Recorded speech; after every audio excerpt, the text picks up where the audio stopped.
The oak tree stood like a sentinel in the courtyard of the Delacroix mansion, its gnarled branches reaching toward the humid New Orleans sky, like the fingers of dead men clawing for redemption. For 60 years, that tree had witnessed more blood than the Mississippi River carried water. Soldiers whispered that its roots fed on the bodies buried beneath it, that its shadow was cursed, that no bird would nest in its branches, because even the animals knew what happened there.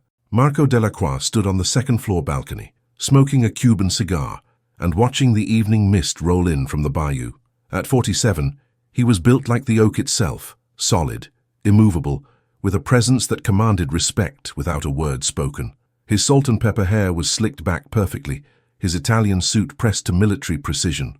The scar along his jawline, a gift from a Chicago enforcer 20 years ago, only added to the legend. He was the Capo of the French quarter crew, the Don's most trusted lieutenant, the man who turned whispers into silence and problems into graves. In the labyrinth of New Orleans organized crime, Marco was a ghost story told to keep young soldiers in line. Cross him, and you didn't just disappear, you were erased as if you'd never drawn breath. But tonight, something gnawed at Marco's gut, a feeling he hadn't experienced in decades: fear. Below in the courtyard, 6 of the Don's men worked with shovels and pickaxes. The Don himself, Salvatore Giordano, stood watching with his hands clasped behind his back. Even from this distance, Marco could see the rigid set of the old man's shoulders. The Don was 73, white-haired and lean as a blade, dressed always in black as if perpetually attending a funeral. Perhaps he was. The digging had started 3 hours ago, just after sunset. One of the younger soldiers, a kid named Paulie with more mouth than sense, had been drunk at a family wedding and started boasting. He'd claimed his grandfather, dead now 15 years, had once told him about bodies under the oak, bodies that weren't supposed to be there, bodies that belonged to men who'd been loyal. Most of the crew had laughed it off. Paulie was known for his stories, each one wilder than the last. But the Don hadn't laughed. The Don never laughed. He'd simply stood up from the wedding feast, the blood-red wine still glistening in his glass, and said 4 words that silenced 200 guests. "Dig up the oak." Marco had felt his stomach drop in that moment. He'd excused himself, driven straight to the mansion, and now stood here watching his past being excavated shovelful by shovelful. The oak had been his responsibility for 27 years.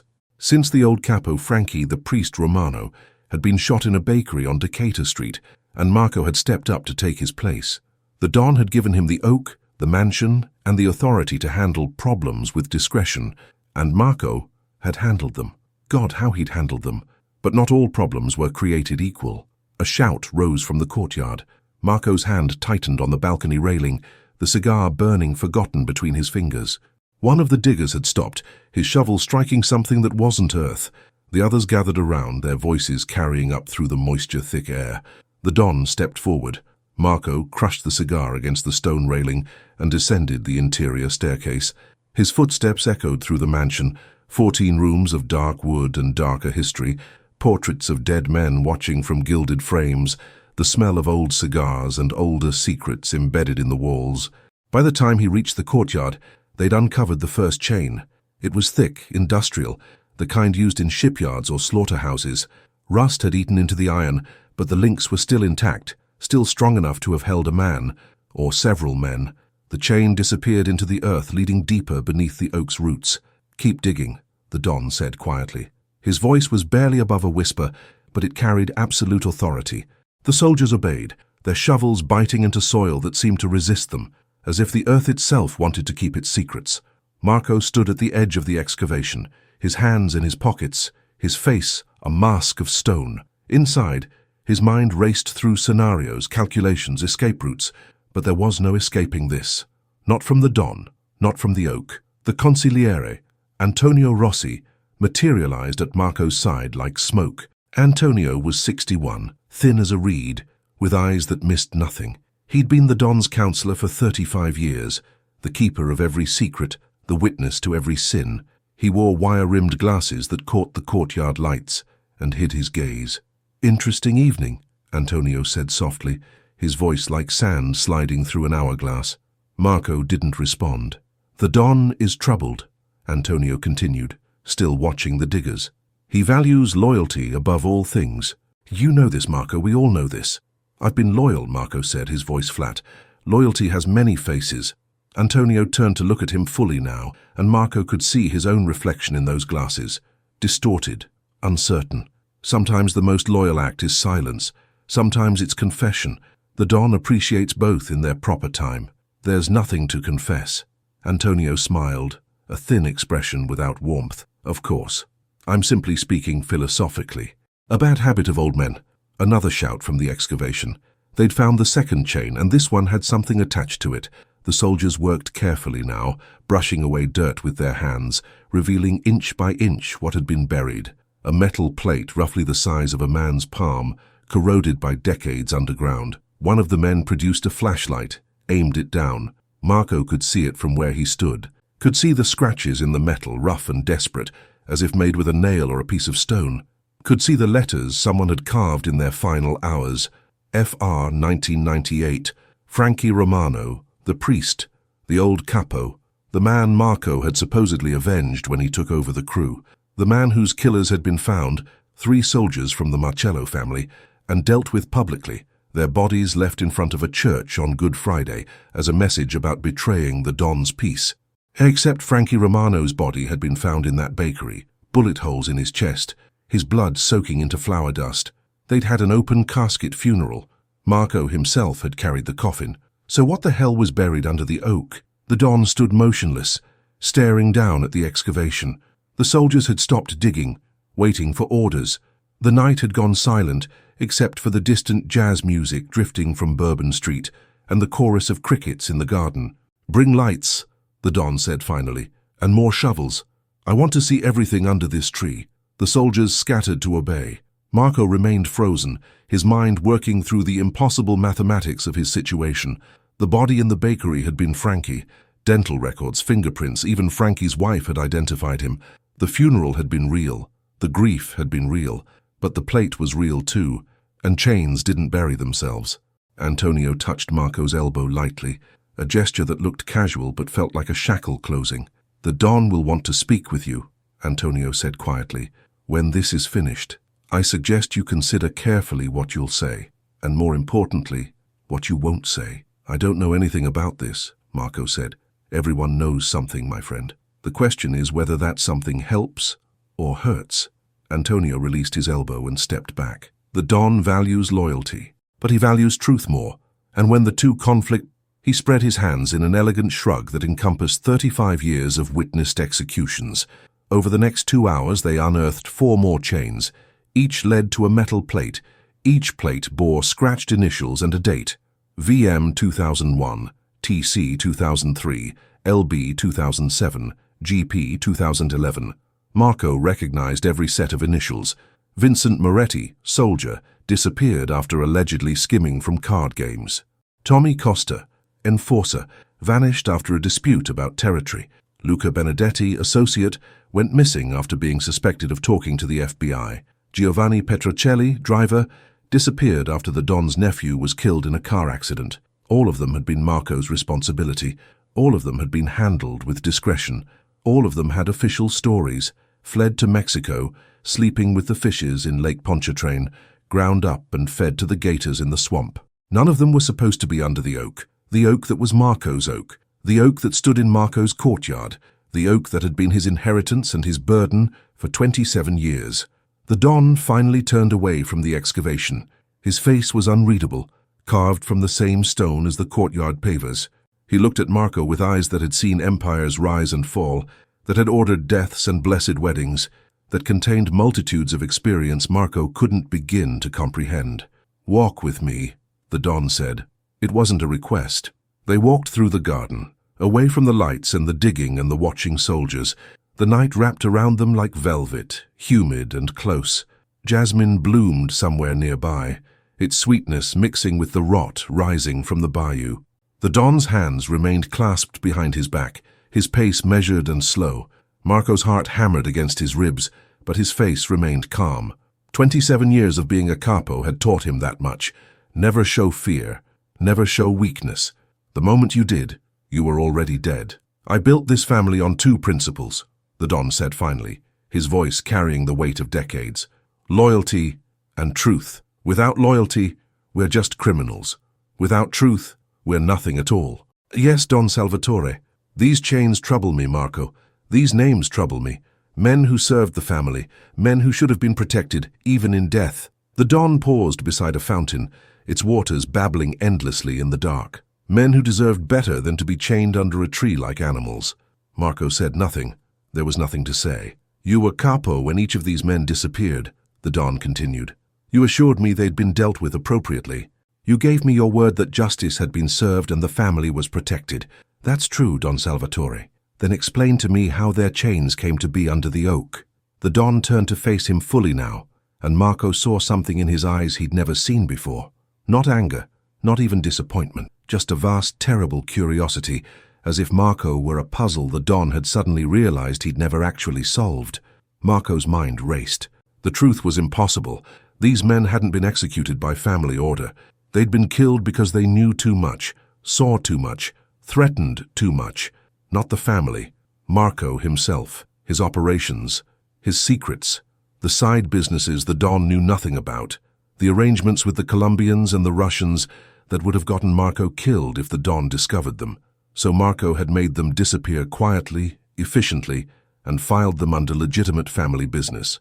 The bakery killing, the territory dispute, the FBI informant, the accident, all real problems that had required solutions.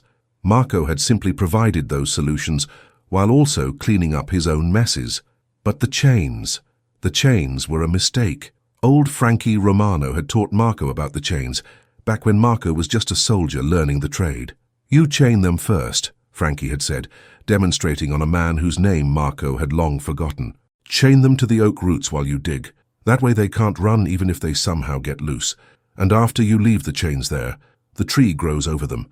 Evidence becomes fertilizer. Marco had thought it was brilliant, had used the technique himself over the years, had simply forgotten in his careful construction of alternate narratives that the physical evidence remained beneath the earth, forgotten that nothing stays buried forever. I can explain, Marco said finally, and even he could hear how hollow the words sounded. I'm sure you can, the Don replied. Antonio tells me you've always had excellent explanations.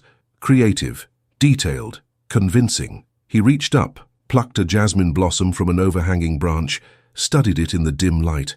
But I find myself wondering, Marco, after all these years, how many of your explanations were true. The question hung between them like a blade. All of them, Don Salvatore. Everyone. The Don crushed the jasmine between his fingers, the petals falling like snow.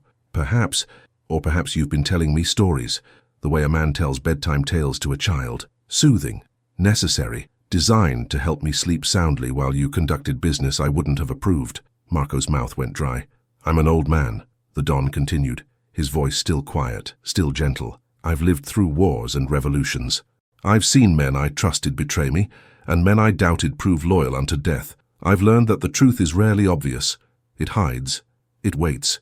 It reveals itself only when the time is right. He turned back toward the mansion, where the lights still blazed around the excavation. Tonight, the truth is being dug up from under a tree, chain by chain, name by name. And I find myself asking, how deep do those chains go, Marco?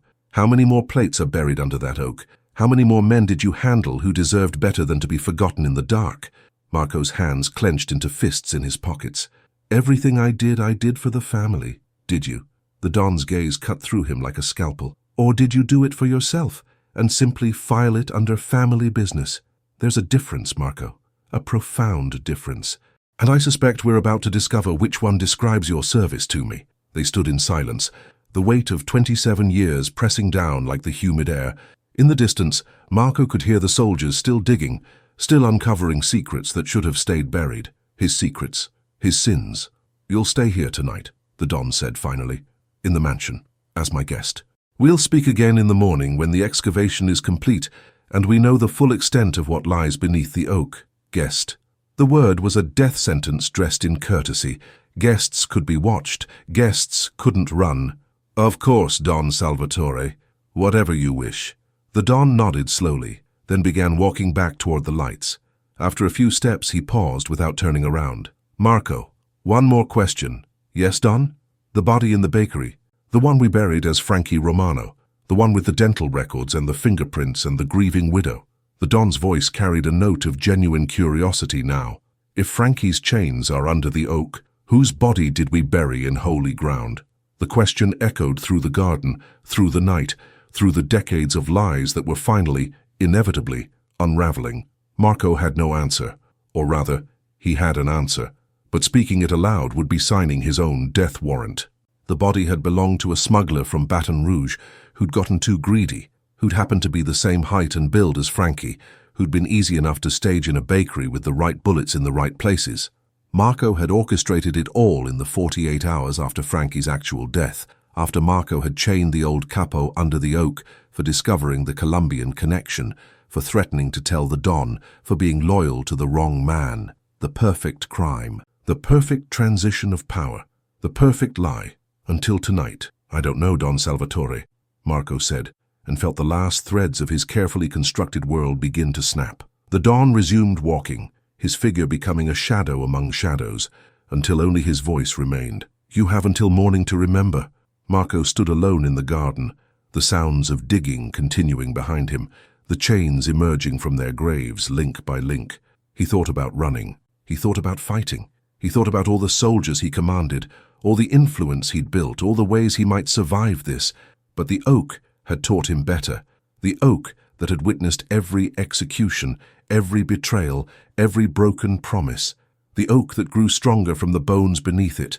Some things couldn't be outrun. Some chains, once forged, never let go. And as the moon rose over New Orleans, casting silver light through the branches of that ancient blood-fed tree, Marco Delacroix understood with perfect clarity that he'd become what he'd buried so many times before. A problem that required a solution, a name that would be scratched into metal, a secret the earth would eventually tell. The digging continued through the night, and with each shovelful of displaced earth, Marco felt his future narrowing to a single inevitable point. The Don would demand the truth. Antonio would counsel mercy or execution depending on which served the family better. The soldiers would watch and learn what happened to capos who lied to the Don. And somewhere beneath the oak, there was space for one more set of chains, one more plate, one more set of initials carved in desperate, futile hope that someone, someday, would remember. MD 2025.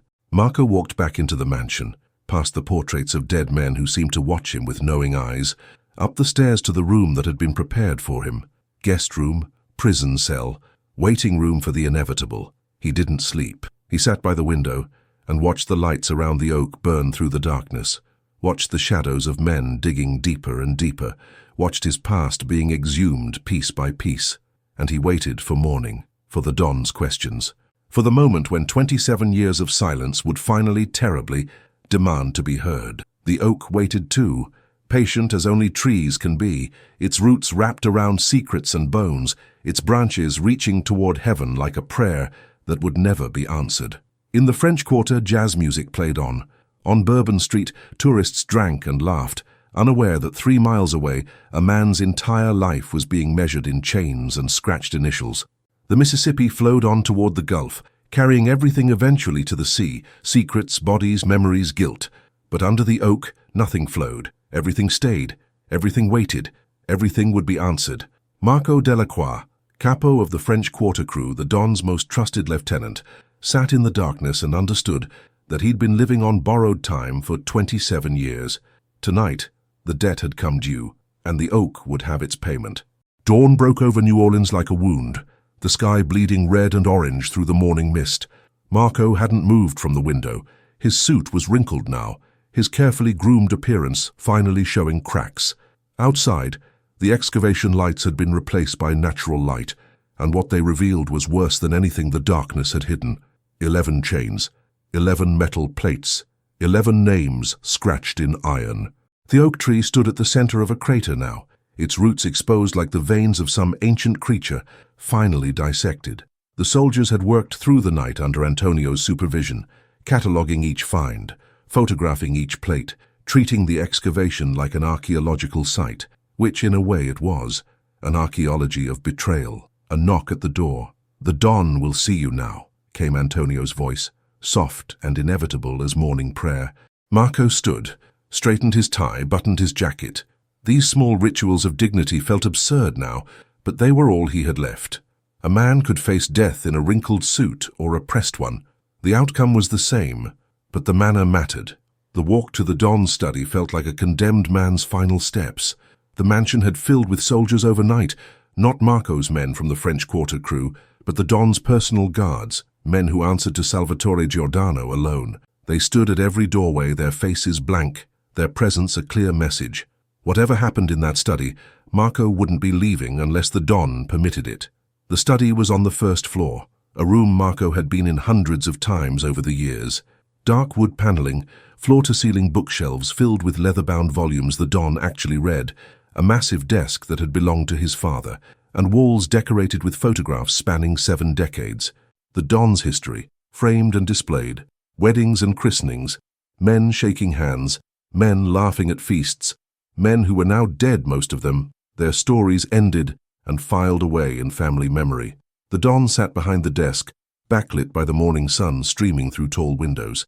He'd changed into a fresh black suit, his white hair combed back perfectly, his hands folded on the desk blotter. Antonio stood to his right, a silent witness.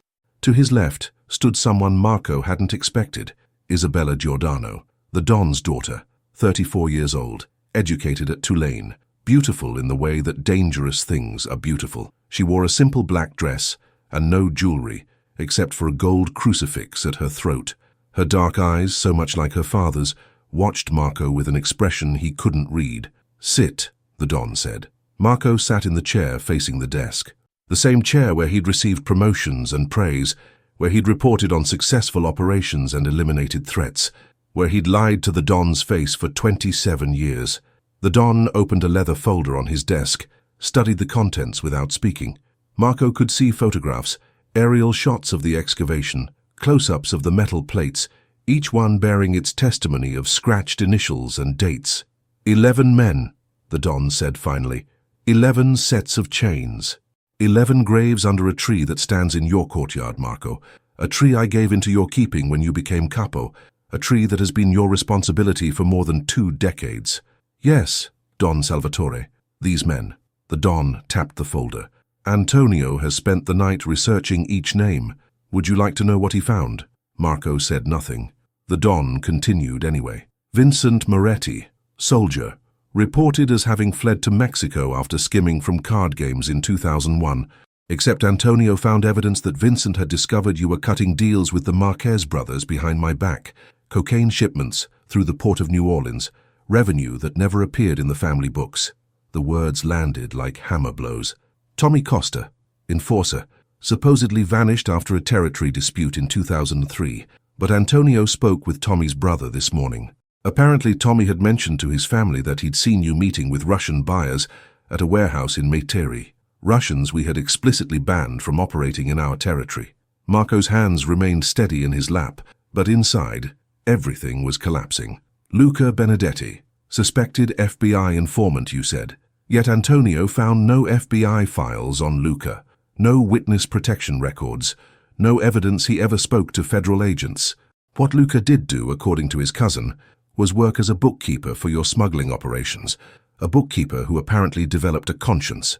The Don closed the folder, his movements deliberate and controlled. Shall I continue? Giovanni Petrocelli, who drove the car when my nephew died, except Antonio has traffic camera footage suggesting Giovanni wasn't driving at all that night. You were. Frank Romano, who you supposedly avenged, but whose chains under the oak suggest a rather different story about how he died and why. The study was silent except for the ticking of an antique clock on the mantelpiece. Each tick sounded like a nail being driven into a coffin. These men weren't killed because they threatened the family, the Don said, and his voice carried the weight of absolute judgment. They were killed because they threatened you, because they discovered your side businesses, your smuggling operations, your arrangements with cartels and syndicates I had specifically forbidden. You've been running a criminal empire within my criminal empire, Marco, and when anyone got close to discovering it, you made them disappear. You chained them under the oak like dogs and filed their deaths as family business. Marco met the Don's eyes. There was no point in denial now. Antonio had spent 27 years learning every secret in New Orleans. If he'd turned that attention on Marco's operations, he would have found everything. Yes, Marco said simply. Isabella drew in a sharp breath. Antonio's expression didn't change. but something flickered in his eyes. Respect, perhaps, for a man who could admit the truth when cornered, or maybe just acknowledgement that the game was over. "Yes," the Don repeated, tasting the word. "After 27 years of lies, you give me yes. One word to encompass 11 murders, 11 betrayals, 27 years of using my name, my protection, my trust to build your own empire on the graves of men who served this family." "They would have destroyed everything," Marco said, his voice steady. "Not the family, my operations, yes. But I built something, Don Salvatore, something that brought in millions. Money that helped the family, even if you didn't know where it came from. Money that funded expansion, bought protection, kept our soldiers fed and loyal." "Blood money," Isabella said, speaking for the first time. Her voice was cold, precise, built on the corpses of loyal men. "My father's men, our family." Marco looked at her. "The family has always been built on corpses. Your grandfather understood that. So does your father. The only difference is, I didn't ask permission first." "The difference," the Don said quietly, "is that I trusted you. The difference is that every man in this organization knows that if they're ordered to die, it's for the family, not for a Capo's side business, not for covering up crimes I never authorized. When I order a death, everyone knows why. When you ordered these deaths, you made them vanish into lies." He stood, walked to the window overlooking the courtyard and the excavated oak. "Frankie Romano was my friend for 40 years. We came up together.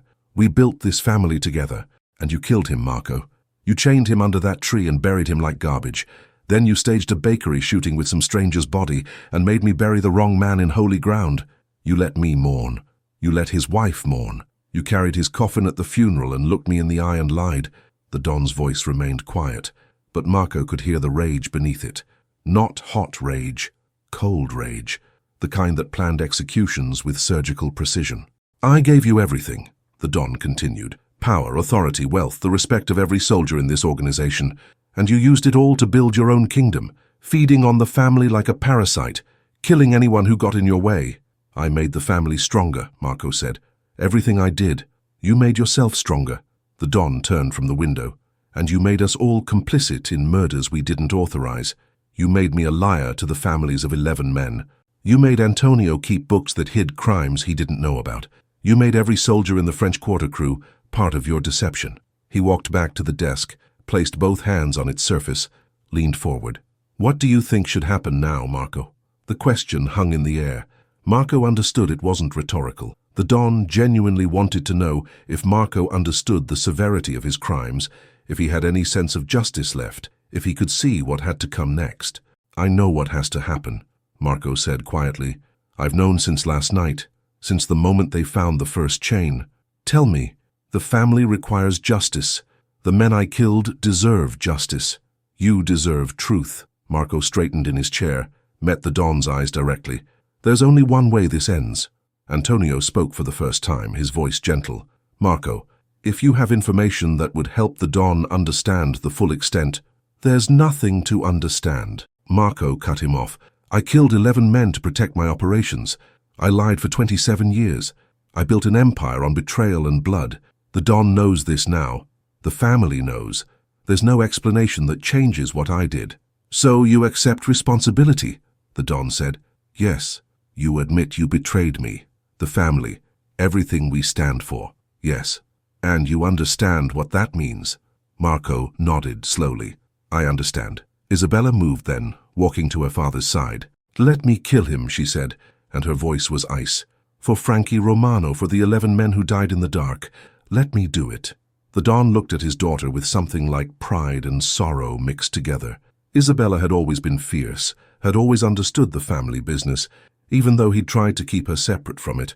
She'd studied law, had seemed destined for a legitimate life. But blood called to blood, and the daughter of Salvatore Giordano would always understand justice the way the family understood it. "No," the Don said softly. "This is my responsibility, my failure. I trusted him. I didn't see what he was building. I let him operate for 27 years without ever questioning. If Isabella kills him, that's revenge. What the family needs is justice." He turned back to Marco. "You'll tell Antonio everything, every operation, every contact, every dollar you've hidden, every arrangement you've made with cartels, syndicates, and criminals I've banned from our territory. You'll give us every detail so we can dismantle what you've built, and make restitution to the families of the men you killed. Marco nodded. When? Now. Today. For as long as it takes. And when you're finished, when Antonio is satisfied he has the complete truth, then we'll discuss what comes next. I already know what comes next. Perhaps. But you don't know when or how. That's my decision, not yours. You've made enough decisions, Marco. Now you'll wait like the men you buried waited. You'll sit in the dark and wonder when the chains will come for you. The Don gestured, and 2 of his personal guards entered the study. Large men, stone-faced, loyal beyond question. Take him to the basement. Make him comfortable. He'll be our guest for a while longer. The guards moved to either side of Marco's chair. He stood without resistance, without protest. What would be the point? He'd gambled for 27 years and lost. The house always won eventually. As they led him toward the door, the Don spoke again. Marco, one more thing. Marco paused, looked back. Why? The Don's voice carried genuine curiosity now. You had everything a man could want in this life. Respect, power, wealth, a place at my right hand. Why risk it all for more? Marco thought about lying one more time, about giving some noble explanation or claiming he'd been trying to help the family. But the time for lies had passed. The chains had been dug up. The truth was exposed. Because it wasn't enough, he said simply. It's never enough. You, of all people, should understand that. The Don stared at him for a long moment, then nodded slowly. Yes, I suppose I should. That's what makes us who we are, isn't it? The hunger that's never satisfied. The need for more, always more, until the hunger eats us alive, or until someone buries us under an oak tree. Or that. They led Marco from the study, down a hallway he'd walked 1,000 times, toward stairs he'd never descended before. The basement of the Delacroix mansion was legendary, a place where problems were taken to be solved permanently. Marco had sent men down these stairs. Now he was walking them himself. The irony wasn't lost on him. The basement was cleaner than he'd expected. Not a torture chamber, though it certainly could serve as one. Just a large room with concrete walls, a single cot, a table, and a chair. A lamp provided harsh white light. No windows. A single door with a lock on the outside. The consigliere will come for you in an hour, one of the guards said. Until then, rest. You'll need your strength for the confession. They left, the door closing with a solid thunk, the lock engaging with a sound like finality itself. Marco sat on the cot and stared at the concrete walls. This was where it ended, then, not with a dramatic shootout or a desperate escape, just a slow unwinding of everything he'd built, followed by whatever death the Don deemed appropriate. He thought about Isabella's cold offer to kill him. She would have done it efficiently, probably with a single bullet to the back of the head. Clean. Professional. The way he'd taught younger soldiers to handle executions. Quick, no suffering, just business. But the Don had refused. Because the Don understood something Marco was only now beginning to grasp. Death was mercy. Death was quick. What the Don had planned was something else entirely. He was going to make Marco live with it. Live with the exposure of every crime. Live with the knowledge that 11 families would learn the truth about their lost sons and fathers and brothers. Live with his empire being dismantled piece by piece. Live with the certain knowledge that death was coming, but never knowing when. The oak had held secrets for decades. Now those secrets would become public testimony, and Marco would be the one to speak them all aloud. The door opened. Antonio entered carrying a leather briefcase and a recording device. He set them on the table, adjusted the chair, sat down with the careful movements of a man whose body had started betraying him, but whose mind remained sharp as ever. I brought coffee, Antonio said, producing a thermos. This will take many hours, perhaps days. I want you clear-headed. Marco stood, walked to the table, sat across from Antonio. The consigliere poured 2 cups of coffee, pushed one across to Marco. You understand what's about to happen? Antonio asked. You're going to document everything. Every operation, every contact, every crime. Then you'll use that information to undo what I've built. More than that. Antonio sipped his coffee, adjusted his wire-rimmed glasses. I'm going to understand how you did it, how you hid it all, how you maintained operations for 27 years under the Don's nose. You're going to teach me, Marco, so it never happens again. So the next capo who gets ambitious will know that the consigliere is watching, always watching, and no secret stays buried forever. A cautionary tale. The best ones always are. Antonio clicked on the recording device. Let's begin. Start with Frankie Romano.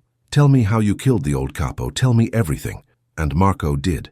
For 8 hours, he spoke, about discovering Frankie's meeting with a Colombian supplier in 1998, about confronting the old Capo, who'd claimed he was investigating on the Don's orders, trying to understand who was moving cocaine through the port, about realizing Frankie had figured out it was Marco himself. He told Antonio about the chains, about leading Frankie to the oak under pretense of showing him evidence, about the moment of betrayal, the gun pressed to the back of Frankie's head, the execution, about the careful planning that followed, finding a similar-looking smuggler, staging the bakery murder, creating the perfect lie. He told Antonio about the Colombian connection, about the Russian arrangements, about warehouses in Metairie and shipping containers in the port, about millions of dollars flowing through accounts the Don never knew existed, about 11 men who discovered pieces of the truth and paid with their lives. Antonio listened without interruption, without judgment, his pen moving across legal pads in neat, precise script, documenting, recording, building a complete picture of Marco's shadow empire. When Marco finally stopped talking, his voice hoarse from hours of confession, Antonio set down his pen and studied him. "You were brilliant," Antonio said quietly. "Terrible, but brilliant. If that fool Paulie hadn't gotten drunk at the wedding, we might never have known. You could have continued for years more, until something else gave me away. Secrets always come out eventually." "Yes, they do." Antonio gathered his notes, turned off the recording device. "The Don will want to hear this. He'll have questions, but I believe I have what I need to begin dismantling your operations. What happens to me now?" Antonio stood, packed his briefcase. Now you wait. The Don is consulting with the other families. What you've done affects more than just us. The Marcellos will want answers about their territory. The Colombians will want to know why their contacts are being shut down. The Russians will need to be dealt with. It's complicated, Marco. You've made it very complicated. He walked to the door, paused with his hand on the handle. "For what it's worth, I'm sorry. You were a good capo once. Loyal, effective. Somewhere along the way, the hunger consumed you. It's sad, a waste of talent and potential. Save your pity, Antonio. I knew what I was doing, I knew the risks." "Did you?" Antonio looked back at him. "Because from where I stand, you thought you were invincible. You thought the oak would keep your secrets forever. You forgot the first rule of this life. Nothing stays buried. The earth always tells its truth eventually." The door closed. The lock engaged. Marco lay back on the cot, stared at the concrete ceiling, and wondered how long the Don would make him wait. Days, weeks, months? In the old days, when Marco had been the one making these decisions, he'd favored quick executions. No point in prolonging things. But he understood now why the Don was taking his time, because every hour Marco spent in this basement was an hour of reflection, an hour of understanding what he'd done, an hour of imagining the families of 11 men learning the truth, an hour of waiting for death to arrive. The oak had made men wait too, chained in the dark, knowing what was coming but not when. Marco had thought he was different, special, above the fate of common criminals, but he was just another name waiting to be scratched into metal, just another secret the oak would eventually tell, just another man who'd gambled everything and lost. Above him, the mansion continued its rhythms. Soldiers came and went. The Don made his calls and held his meetings. Antonio worked through the night documenting every detail of Marco's confession. Isabella watched the oak being filled in again, the crater covered, the evidence photographed and stored away.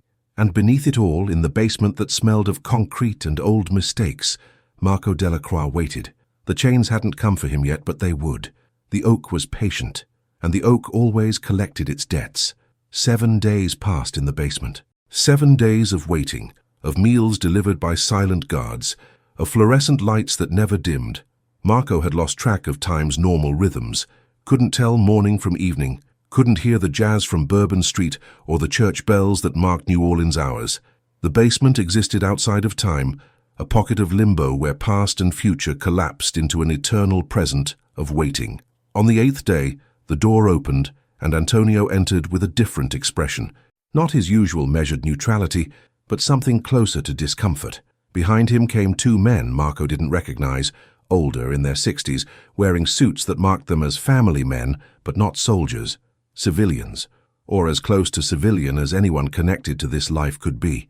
"Marco," Antonio said quietly, "these men have come to see you. The Don has granted them an audience." The first man stepped forward. His hair was white, his face weathered, his eyes red-rimmed as if he'd been crying recently, or perhaps for years. "You don't remember me," he said, his voice shaking. "Why would you? I was nobody, just Vincent's father, Vincent Moretti, the soldier who'd discovered Marco's Colombian connection, the first name Marco had given Antonio in his confession. "Mr. Moretti," Marco started. "Don't." The old man held up a hand. "Don't say his name. You don't get to say his name. You killed my boy. You chained him under a tree like an animal and told me he'd run to Mexico. You let me die a little every day for 24 years, wondering if he was alive somewhere, if he was happy, if he ever thought about his old man." Marco stood slowly from the cot. There was nothing to say, no defense to offer. He simply stood and met the old man's eyes. "The Don told me everything yesterday," Moretti continued, his voice breaking. "Antonio came to my house with papers, documents, recordings of your confession. He told me Vincent didn't run, told me he was murdered by his own Capo, told me he died because he saw something he shouldn't have seen and you couldn't risk him talking." Tears ran down the old man's face now, but his voice grew stronger, harder.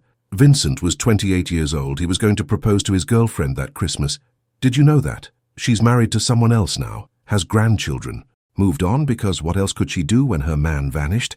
But I never moved on. My wife died still wondering what happened to our son. She died without closure, without justice, without even a body to bury." The second man stepped forward. Younger, maybe 50, with the same eyes as someone Marco had killed long ago. "I'm Luca Benedetti's nephew," he said. "My uncle wasn't an FBI informant. He was a good man who worked hard and kept his mouth shut. But he saw your books, didn't he? Saw the numbers that didn't add up, and he made the mistake of trying to understand them.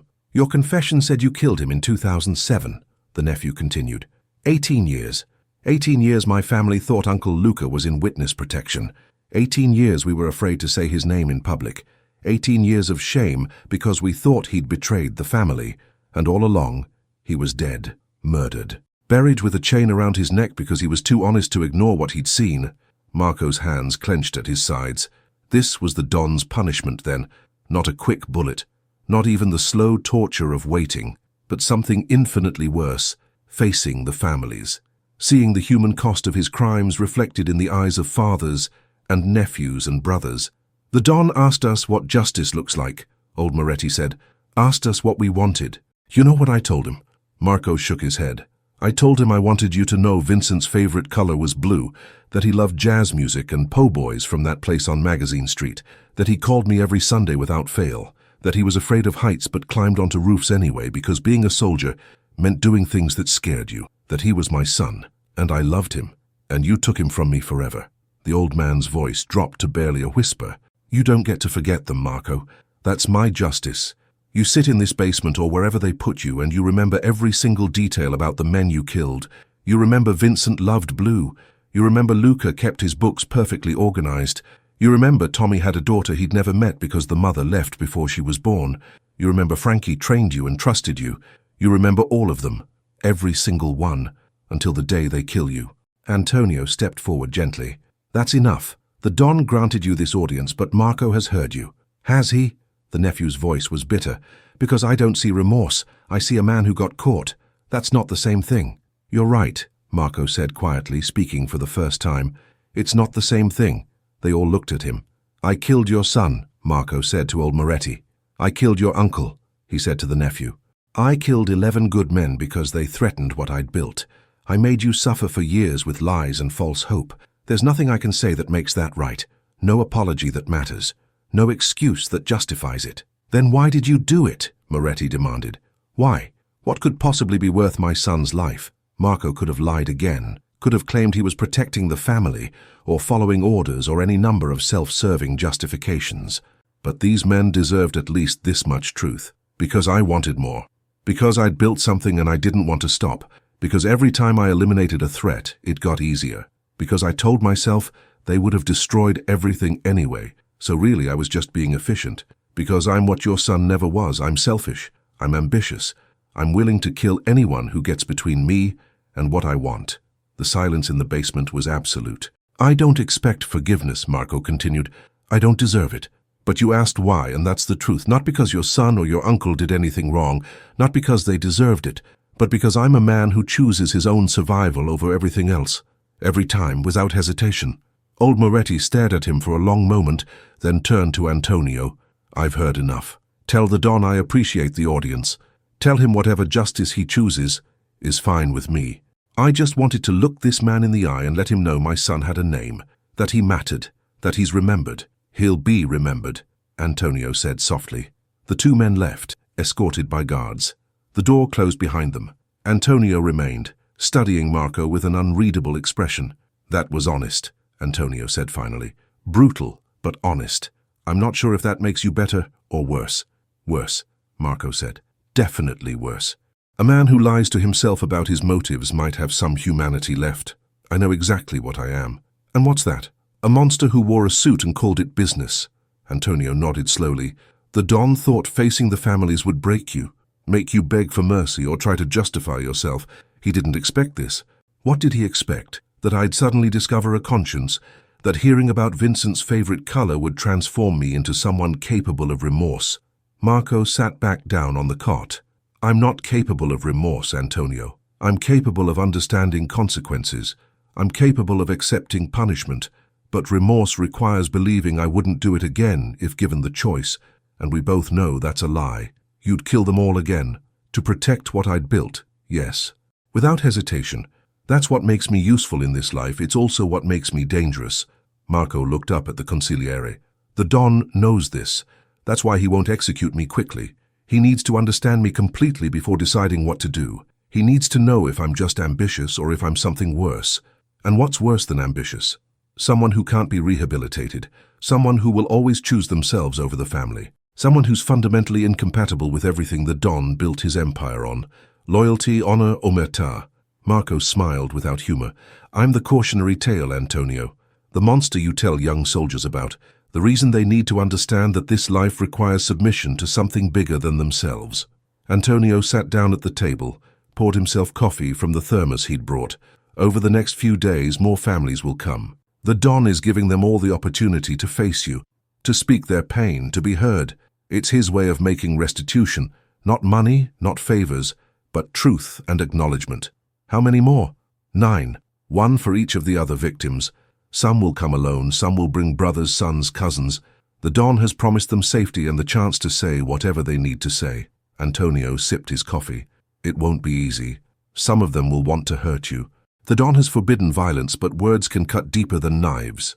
I can handle words. Can you? Because yesterday, watching you face Moretti and Benedetti, I saw something I didn't expect. Not shame exactly, but recognition. As if you were seeing the human cost of your actions for the first time. I've always known the cost, I just didn't care. Perhaps, or perhaps you cared and buried it under necessity and ambition until you couldn't feel it anymore. Antonio stood, gathered his things. Either way, the Don is watching. Every family that comes through that door, he's watching how you respond, judging whether you're salvageable or if you're too far gone. I'm too far gone. Maybe, but that's not your decision to make. After Antonio left, Marco lay on the cot and thought about Vincent Moretti's favorite color, blue. Such a simple detail, such a human thing. Vincent had been a soldier, yes, but before that he'd been a boy who liked blue and jazz music and po' boy sandwiches. He'd called his father every Sunday. He'd been planning to propose to his girlfriend. Marco had reduced him to a threat, a problem, a risk that needed eliminating. Had pulled the trigger without thinking about favorite colors, or Sunday phone calls, or marriage proposals that would never happen. It had been so easy. That was the thing nobody talked about in this life. How easy it became after the first time. The first kill was hard. The weight of it, the moral reckoning, the knowledge that you'd ended a human life. But the second was easier. The third easier still. By the 11th, it was just business. A transaction. Remove threat, protect empire, move on. Marco had moved on from 11 murders without a backward glance, had filed them away as solved problems, and continued building his shadow empire. Had slept soundly in the mansion, while families suffered and old men wept and girlfriends married other people, because their men had vanished into Marco's convenient lies. The door opened again. This time a woman entered, maybe 45, with tired eyes and graying hair pulled back in a simple bun. Antonio stood behind her but didn't enter. 10 minutes, Antonio said. That's what the Don authorized. The woman nodded, stepped into the basement. The door closed. She stood there for a long moment, studying Marco the way someone might study a snake in a zoo, with fascination and revulsion mixed together. "You probably don't remember me," she said finally. "I'm Maria Costa, Tommy's sister, Tommy Costa, the enforcer who'd seen Marco meeting with Russians, killed in 2003, 22 years ago." "My brother was an idiot," Maria continued, her voice flat. "He drank too much. He gambled. He got into fights. He was everything our mother told him not to be. But he was my brother, and when he disappeared, I was the one who had to tell our mother her son was gone." She walked closer, and Marco could see the exhaustion in her face. Not just physical tiredness, but the deep weariness of someone who'd carried pain for decades. "You know what killed my mother? Not cancer, not old age, not even a broken heart. She died of waiting. Every day for 18 years, she waited for Tommy to call, to write, to show up at her door with some stupid excuse about where he'd been. She died waiting for a phone call that would never come, because you put a bullet in my brother's head and buried him under a tree." Maria's voice remained steady, controlled. No tears, no rage, just stating facts. "The Don's man, Antonio, he came to my house 3 days ago, told me the truth, showed me papers, recordings, evidence, said Tommy had seen something he shouldn't have seen, and you killed him for it. Said I could come here and face you if I wanted, say whatever I needed to say." She was close enough now that Marco could see the lines around her eyes, the silver in her hair, the marks of a hard life lived in this world. "I thought about what I wanted to tell you, thought about screaming, about cursing you, about demanding justice or revenge or whatever it is people are supposed to want when someone murders their brother. But you know what I realized?" Marco said nothing. "I realized that nothing I say matters to you.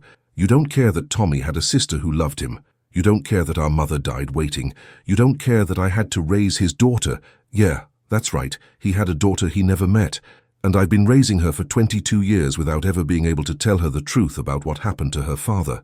Maria's eyes held his, unflinching. "So I came here to see if you were human, to see if there was anything behind those eyes that understood what you'd done. And you know what? I can see it. You understand perfectly. You just don't care. You're not a monster. You're worse. You're a man who knows exactly what he is, and chose it anyway." "Yes," Marco said simply. "That's all you have to say? Yes? What else is there?" "You're right. I knew what I was doing. I chose it. I chose my empire over your brother, over 11 men, over their families. I chose myself every single time. You want me to pretend otherwise, to give you some explanation that makes it hurt less? There isn't one." Maria stared at him, and for the first time, something flickered in her expression. Not hate, something closer to pity. "The Don is going to kill you," she said quietly. "Maybe not today, maybe not this week, but eventually. And when he does, I want you to know something. Your death won't bring Tommy back, won't give those 22 years to my mother, won't let me tell my niece the truth about her father. Your death is just another transaction, just another problem being solved." She turned toward the door, paused. "You reduced 11 men to problems. Now you're a problem, and you'll be solved the same way you solved them, efficiently, without mercy, without anyone remembering why you mattered in the first place. That's your justice, Marco. Not that you'll die, but that you'll be forgotten. Just another cautionary tale, just another name scratched in metal under a tree." The door opened. Maria left without looking back. Antonio entered, his expression thoughtful. "She's right, you know, about being forgotten. In this life, men are remembered for their loyalty or their betrayals. You'll be remembered for your betrayals. Everything else you built, everything you accomplished, it'll be footnotes to the story of the Capo who lied. I can live with that." "Can you? Because I'm not sure you understand what's coming. The Don hasn't decided your fate yet. He's weighing options. Some of the other families want you dead immediately. Some want you to suffer first. Some think you should be made an example, a public execution, something memorable. What does the Don want? The Don wants to understand if redemption is possible, if a man who chose ambition over loyalty can ever be trusted again, if there's anything salvageable in you." Marco laughed, a harsh sound in the concrete room. "Tell the Don he's wasting his time. I'm not redeemable. I'm not salvageable. I'm exactly what I appear to be, a man who will always choose survival over honor. Execute me or don't. But don't waste time trying to find humanity in someone who burned it out years ago." Antonio studied him for a long moment. "You know what troubles me most? I think you believe that. I think you've told yourself that story so many times, that you're irredeemable, that you're a monster, that you're incapable of being anything else, that it's become true, self-fulfilling prophecy. Or maybe it was always true and I just stopped pretending otherwise. Maybe. Antonio moved toward the door, but the Don sees something different. He sees a man who's still talking, still engaged, still trying to understand his own actions even while claiming he doesn't care. He sees potential for something even if you don't. The Don is wrong. Perhaps, we'll see. 7 more families are coming over the next week. 7 more opportunities to face what you've done. 7 more chances to show whether you're the monster you claim to be or something more complicated. After Antonio left, Marco returned to the cot and stared at the ceiling. Maria Costa's words echoed in his head. Your death is just another transaction. She'd understood something fundamental about him, something even he hadn't articulated clearly until she'd said it out loud.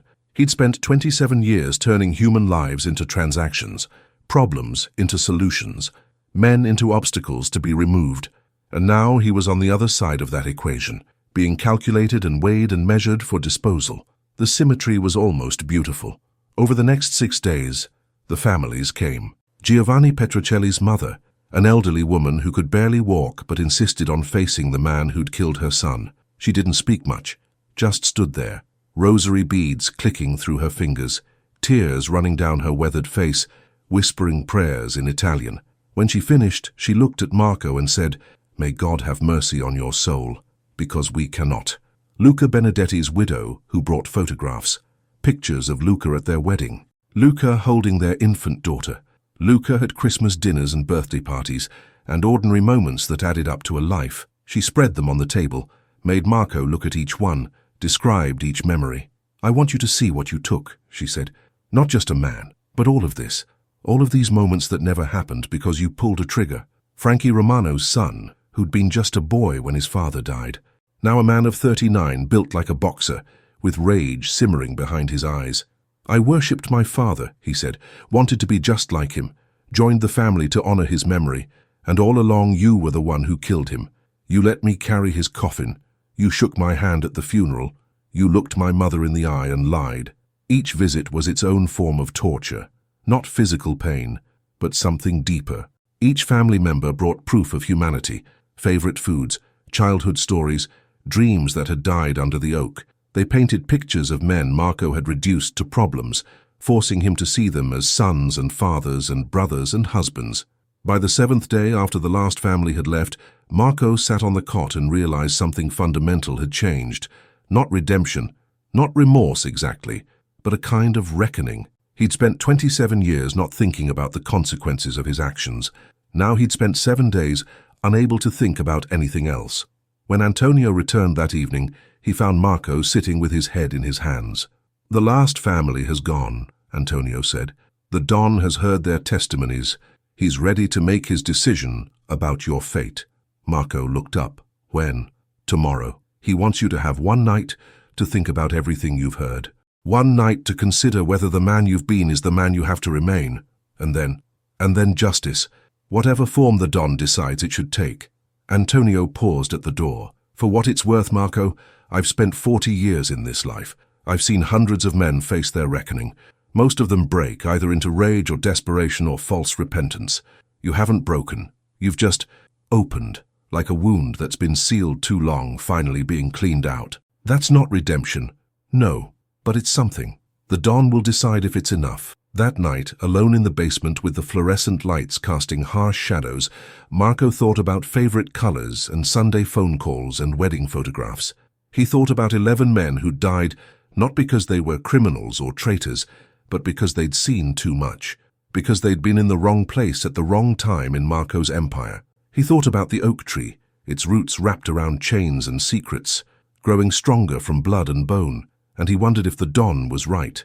If somewhere inside him, beneath 27 years of calculated murders and careful lies, there was something salvageable, something human, or if Maria Costa had been right, if he was just a man who understood exactly what he was and had chosen it anyway. Tomorrow he would find out. Tomorrow the Don would deliver justice. And Marco Delacroix, Capo who had buried 11 men beneath an oak tree, would finally learn if the chains had always been meant for him. They came for Marco at dawn, not the usual guards, but soldiers from his own French quarter crew, Men he'd commanded for years, men who'd respected and feared him in equal measure. Now they looked at him with expressions he couldn't quite read, not hatred, not pity, something closer to confusion, as if they were trying to reconcile the Capo they'd known with the monster, whose crimes had been documented in Antonio's reports. "The Don wants you in the courtyard," said Dominic Russo, Marco's former lieutenant, a good soldier, loyal, efficient. Marco had promoted him 5 years ago, had trusted him with sensitive operations. Now Dominic wouldn't meet his eyes. They led Marco through the mansion. Morning light streamed through the tall windows, catching dust motes in golden shafts. The house smelled of coffee and fresh bread from the kitchen, normal domestic scents that seemed absurd against what was about to happen, as if the world should have transformed to match the gravity of this moment, but instead, it just kept being a house where people ate breakfast and drank coffee. The courtyard had been transformed. The excavation was filled in now, the earth tamped down and covered with fresh grass seed, but the oak remained, ancient and implacable, its branches reaching toward a sky that was shifting from rose to blue. And beneath it, arranged in a semicircle, stood what looked like every made man in New Orleans. Not just the Don's family. Marco recognized faces from the Marcello crew, the Giacomo organization, even representatives from families in Baton Rouge and Mobile. 40, maybe 50 men, all dressed in dark suits, all standing in absolute silence. Witnesses, judges, the extended family come to see justice delivered. At the center, in a high-backed chair that looked like a throne, sat Don Salvatore Giordano. He wore black, as always, his white hair combed back, his hands folded in his lap. To his right stood Antonio, holding a leather folder. To his left stood Isabella, her dark eyes fixed on Marco with an intensity that made him wonder what role she would play in this. Behind the Don, 2 men stood with shovels. Fresh shovels, their blades gleaming in the morning light. Next to them, a length of chain lay coiled on the ground like a sleeping serpent. Marco understood immediately. He was going to join the 11. The oak would have its 12th name. Dominic and the other guards positioned Marco in front of the Don, then stepped back. The silence in the courtyard was absolute. Even the birds seemed to have stopped singing.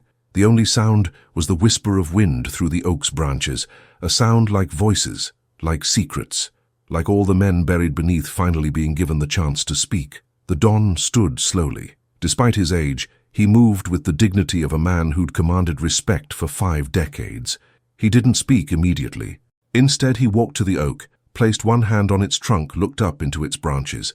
"This tree," he said finally, his voice carrying clearly in the morning air, "has stood here for over 100 years. It was here before this family, before the organization, before any of us drew breath. It has witnessed wars and weddings, births and deaths, moments of honor and acts of betrayal." He turned to face the assembled soldiers. "My father told me this oak was sacred, that its roots ran deep into Louisiana soil, drawing strength from the earth, connecting us to this place, to our history, to the blood and bone of those who came before. I believed him. I honored this tree. I gave it into the keeping of men I trusted to maintain its sanctity." The Don's gaze fell on Marco. "But the oak has been corrupted. Its roots feed on lies now. Its shade covers betrayal. 11 men rest beneath it. Not soldiers who died honorably in service to the family, but victims of ambition. Men who were murdered by their own capo and buried in secret, their families left to wonder and grieve without closure." He walked back to his chair but remained standing. "Antonio has compiled a complete record of Marco Delacroix's crimes, 27 years of deception, millions of dollars stolen from this family through illegal operations we never authorized, arrangements with cartels and syndicates we explicitly banned from our territory, and worst of all, 11 murders committed not for the family's protection, but to cover his own tracks." The Don paused, let the weight of it settle over the assembled men. "Some of you served under Marco. Some of you considered him a friend. All of you knew him as a capo of this family, a man of respect and authority. Today I ask you to see him as he truly is, a traitor who used our name for his own enrichment, who killed our soldiers to protect his secrets, who violated every oath he swore when he joined this family." Marco stood silent, accepting the judgment. There was no point in defending himself. Everything the Don said was true. "The families of the victims have been notified," the Don continued. "They have been given the opportunity to face Marco, to speak their pain, to receive acknowledgement of what was taken from them. This does not restore what was lost. Nothing can, but it honors the memory of their loved ones. It ensures they are not forgotten. He gestured to Antonio, who opened the leather folder and began reading names. Vincent Moretti, Thomas Costa, Luca Benedetti, Giovanni Petrocelli, Francis Romano, Michael DeMarco, Robert Santini, James Battaglia, Nicholas Caruso, Salvatore Russo, Anthony Gallo. Each name fell like a stone into water, ripples spreading through the assembled soldiers. Some of these men had known the victims, had worked with them, had mourned their disappearances, and believed the lies Marco had told. 11 men, the Don said. 11 families broken, 11 futures stolen. And for what? So one man could build an empire within our empire. So one man could satisfy his ambition without limit or consequence. Isabella stepped forward then, and Marco saw she was carrying something, a metal box, old and weathered. She opened it, and Marco recognized the contents. The 11 plates they'd excavated from beneath the oak, each one with its scratched initials and date. These plates will be melted down, Isabella said, her voice steady and clear. The metal will be forged into a memorial that will be placed in every family social club in Louisiana. A reminder of what happens when ambition corrupts loyalty. A warning to every soldier about the cost of betrayal. She looked directly at Marco. You will not be forgotten, but you will be remembered as a cautionary tale. Your name will become synonymous with treachery. Mothers will tell their sons about Marco Delacroix, the Capo who murdered his own brothers. Your legacy will be shame. The Don raised his hand, and Isabella stepped back. The assembled soldiers shifted, waiting for the final pronouncement. Marco could feel their eyes on him, judging, measuring, some perhaps remembering times when he'd been kind or fair or effective. Most simply waiting to see how this ended. I have consulted with the other families, the Don said.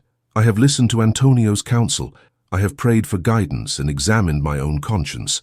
The question before me is not whether Marco deserves death. That is clear. The question is what form justice should take. He walked closer to Marco, close enough that only the two of them could hear his next words. Do you have anything to say? Any final words before I pass judgment? Marco met the old man's eyes. Only that I knew what I was doing. Every murder, every lie, every betrayal. I chose it all with full knowledge of what it meant. I don't ask for mercy. I don't deserve it. No, the Don agreed. You don't. But mercy is not weakness, Marco. It's the most powerful tool a leader possesses. The ability to show compassion when none is deserved, the wisdom to see beyond the immediate crime to larger questions of justice and order. He stepped back, raised his voice for all to hear. Marco Delacroix, you are guilty of 11 murders, guilty of decades of theft and deception, guilty of violating every oath you swore to this family. Under our laws, under the code we live by, the sentence is death. The words hung in the morning air. Marco felt something loosen in his chest. Relief, maybe. The waiting was over, the chains were coming. However, the Don continued, and that single word changed everything. There are circumstances that complicate simple justice. Marco's operations, while unauthorized, brought revenue to this family. Revenue that funded expansions, paid soldiers, provided for widows and children. He stole from us, yes, but he also contributed, however tainted that contribution might be. Murmurs rippled through the assembled men. Antonio's expression remained neutral, but Marco saw Isabella's jaw tighten. She'd wanted simple justice. Death under the oak. One more set of chains. Moreover, the Don said, Marco has cooperated fully in revealing his operations. He has faced the families of his victims without excuse or deflection. He has accepted responsibility for his crimes. These actions do not erase his guilt, but they demonstrate a capacity for truth that is rare in men of our world. The Don walked to the oak, placed his hand on its trunk again. This tree has fed on lies long enough. From this day forward, no man will be buried beneath it. No chains will strangle its roots. It will stand as a memorial to the 11, but also as a reminder that even the deepest secrets eventually come to light. He turned back to Marco. Your sentence is this. You will live, but not as you were. Your position as Capo is stripped. Your authority is revoked. Your properties and assets are forfeit to the family. You will be given a modest sum to start over, enough to survive, not enough to thrive. You will leave New Orleans within 48 hours and never return. You will have no contact with any member of this family or any organization connected to us. You will live the rest of your life as a ghost, removed from the world you once dominated. Marco felt the words like physical blows. Death would have been simpler, cleaner. This was exile, erasure, being cut from the only world he'd ever known, sent out into ordinary life with nothing and no one. Furthermore, the Don continued, a portion of the revenue from your confiscated operations will be distributed to the families of your victims. Not as payment. No amount of money can compensate for their loss, but as acknowledgement. The men you killed will not be forgotten. Their families will be cared for. The Don walked back to his chair, sat down, folded his hands. This is my judgment. Some of you may think it too harsh. Some may think it too lenient. But I am satisfied that it serves justice while maintaining order. Marco Delacroix will suffer every day for the rest of his life, knowing what he lost, what he destroyed, what he could have been if he'd chosen loyalty over ambition. That is a punishment worse than any bullet. He looked at Marco one last time. Do you accept this judgment? Marco's mind raced. He'd been prepared for death, had made peace with it. But this, being cast out, stripped of everything, forced to live as a civilian in a world he no longer understood, it was worse than the chains. Worse than the oak. But what choice did he have? I accept, Marco said, his voice rough. Then it is done. The Don stood. You have 48 hours. Antonio will provide you with identification, funds, and a car. After that, you cease to exist to us. If you attempt to return, if you contact anyone in the organization, if you break this exile in any way, the sentence will change to death. Do you understand? I understand. The Don nodded to Dominic and the other soldiers. Escort him to the gate. Give him nothing but the clothes he's wearing. Antonio will arrange the rest. As they led Marco through the courtyard, past the assembled soldiers who watched in silence, past the oak that had held his secrets for so long, he felt the finality of it settle over him. This was worse than death. This was being erased, being transformed from Marco Delacroix, feared Capo, into nobody. At the mansion gates, Dominic paused. Capo, he said, then caught himself. I mean, Marco, for what it's worth, you taught me a lot. I won't forget that. Forget it, Marco said. Forget me. That's the point. Dominic nodded, stepped back, and the gates closed. Marco stood on the street outside the mansion he'd called home for 27 years. Morning in New Orleans. The city was waking up, coffee shops opening, delivery trucks rumbling past, tourists already stumbling toward beignets and hurricanes, normal people living normal lives. Lives he was now condemned to join. A car pulled up. Antonio at the wheel. He gestured for Marco to get in. They drove in silence through the French Quarter, past the clubs and restaurants and corners where Marco had conducted business, past the world he'd dominated. Every street held memories. Every building represented power he'd once wielded. Now it was just scenery, backdrop to someone else's story. Antonio stopped at a neutral location, a diner on the edge of the quarter, the kind of place where nobody looked too closely at anyone. Inside, Antonio said. Booth in the back. They sat across from each other. Antonio slid an envelope across the table. Identification, driver's license under a new name, social security card, birth certificate, all legitimate, courtesy of contacts who owe the family favors. Marco didn't touch the envelope. 20,000 in cash, Antonio continued. Enough to start over somewhere, get an apartment, find work, live quietly. Work, Marco repeated, the word foreign. Doing what? Whatever civilians do. Stock shelves, drive trucks, tend bar. Does it matter? The point is to disappear, to become ordinary. Antonio pulled out another envelope, thicker than the first. This contains information about where your confiscated funds are going, amounts distributed to each victim's family, a full accounting.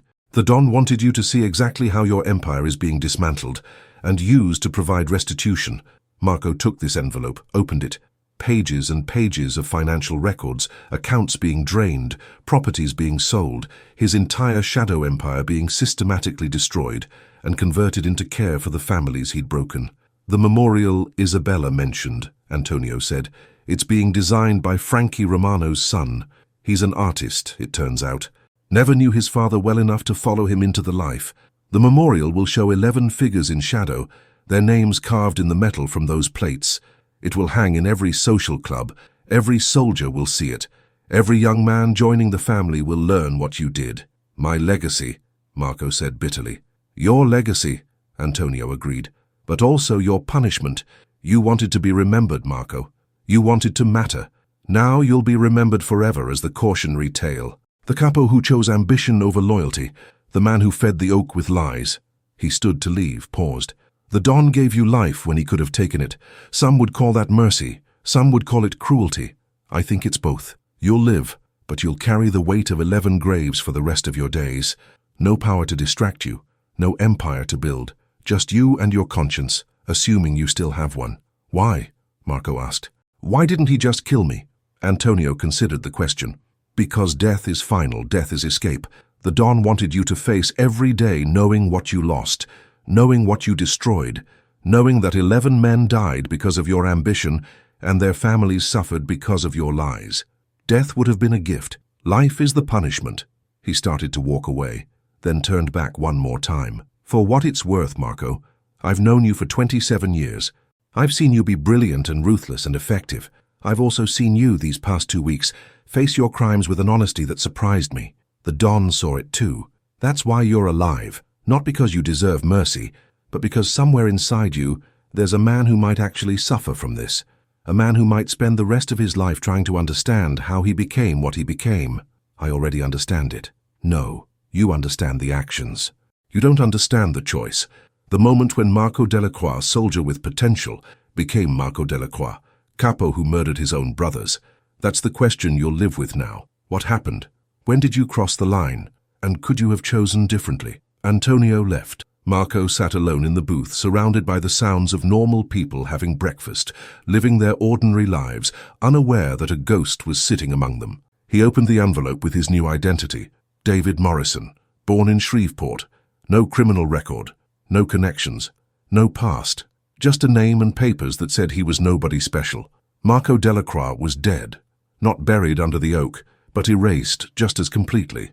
He thought about the families, about old Moretti weeping for his son, about Maria Costa raising her niece alone, about Frankie Romano's son creating a memorial from the chains that had bound his father. He thought about 11 sets of initials scratched desperately into metal, messages from the dark that had finally been heard, and he thought about the Don's question.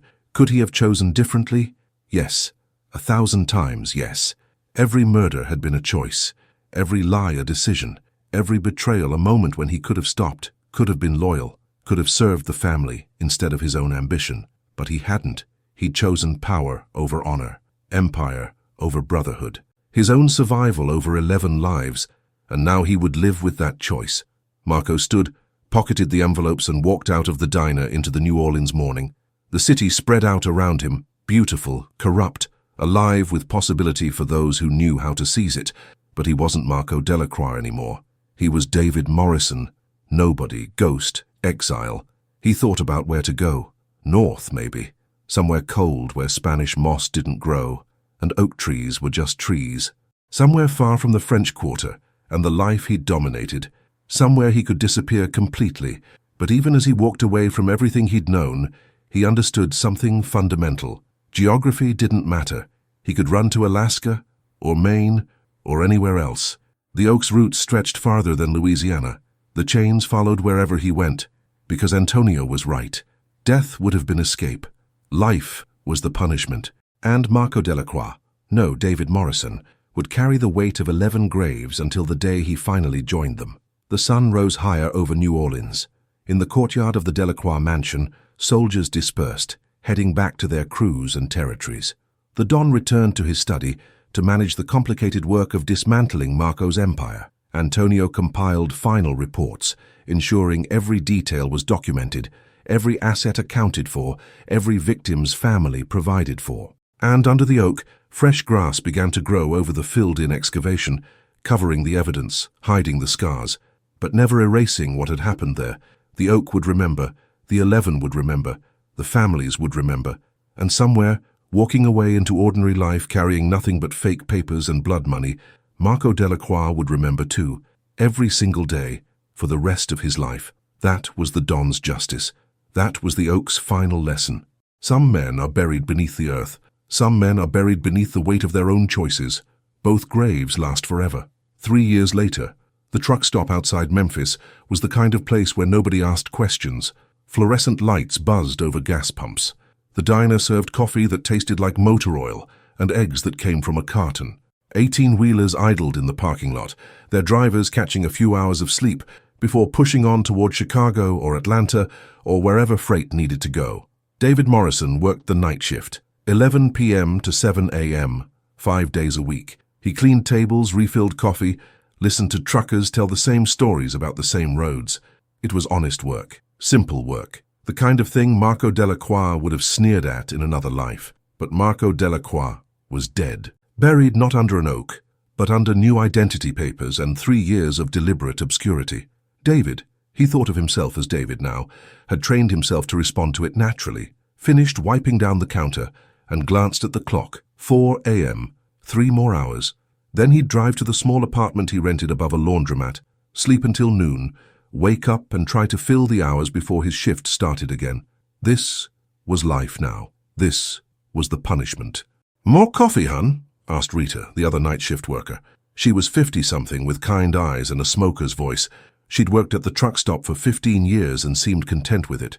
David envied that contentment, the ability to be satisfied with simple things. "I'm good, thanks." "You sure? You look tired, more tired than usual, I mean." David forced a smile. "Bad dreams. They come and go." Rita studied him with the perceptiveness of someone who'd seen a lot of people pass through this place. "You got that look about you sometimes, like you're carrying something heavy, something you can't put down." "Just life, Rita. Everybody carries something, I suppose." She didn't push. Rita never pushed. That was one of the things David appreciated about this place. Nobody cared about your past. Nobody asked where you came from or what you were running from. You showed up, did your work, collected your paycheck. Simple. The door chimed. A trucker came in, settled at the counter, ordered the special. David served him mechanically, his mind elsewhere. It did that sometimes, drifted back despite his best efforts, back to New Orleans, back to the Oak, back to the morning when everything he'd built had come crashing down. 3 years. It should have gotten easier. The dawn had probably assumed it would. That distance and time would dull the weight of it, but Antonio had been right. The chains followed. Every night in his dreams, David saw them. Vincent Moretti with his favorite color blue, Tommy Costa's sister raising a daughter who'd never known her father, old Moretti weeping for a son who'd called every Sunday, Frankie Romano's chains scratched with desperate finality, 11 men who'd died because Marco Delacroix had wanted more, always more. The trucker finished his meal, left a modest tip and headed back to his rig. The diner fell silent except for the hum of the refrigerator and Rita humming something to herself as she restocked napkins. David's phone buzzed. He pulled it out, expecting nothing. He had no contacts saved, no friends, no connections to anyone or anything. The phone was just a tool for checking the time and occasionally looking up bus schedules. But there was a message, a number he didn't recognize. Area code 504, New Orleans. His chest tightened. 3 years without contact. 3 years of silence. The Don's terms had been absolute. No communication with anyone in the organization or face death. So who was texting him? And why? He almost deleted it without reading. Almost. But curiosity, that same hunger that had driven him to build empires, made him open it. The Oak remembers. So do we. A friend.